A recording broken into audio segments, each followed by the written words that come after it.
수명 다했다. 전세제도 대수술 예고.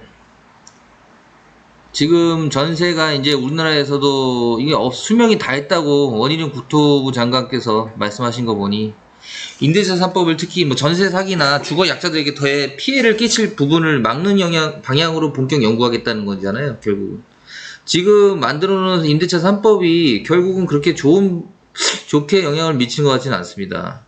하반기에는 이 문제를 본격적으로 해야 하지 않냐 생각한다. 그러니까 이 문제에 대해서 해결을 하겠다. 임대차 3법 폐지보다 개정에 무게를 두고 있다.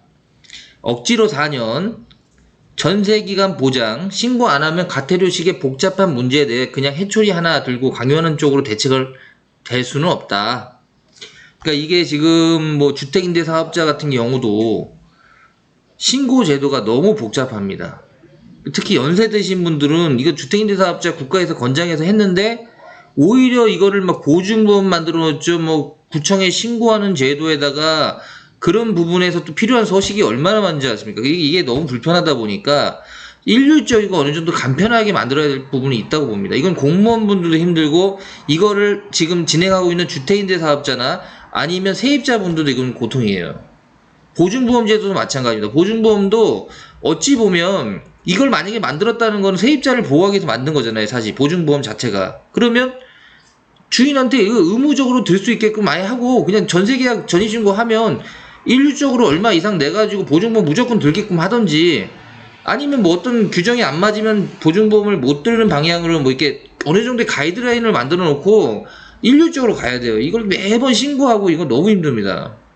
세입자분도 이거 괜히 힘들고 무조건 이제는 보증보험이 우리나라에서는 안전하게 보호된다는 정도의 개선책이 필요할 것 같습니다. 대신 뭐 그 대신 뭐 매매가에서 기준시가에서 몇 퍼센트 이상 받는 거에 대해서는 보증보험 들을 수 없다. 정확하게 규정해주고 그러면서 임대인, 임차인이 서로 매너 있게 예전처럼 기분 좋게 임차인도 임대인의 집을 살면서 편하게 살고 임대인도 임차인이 우리 집에 사는 거에 대해서 고맙게 생각하고 그런 부분을 가지게 해야 되는데 이게 지금 너무나 벌어져 버렸어요.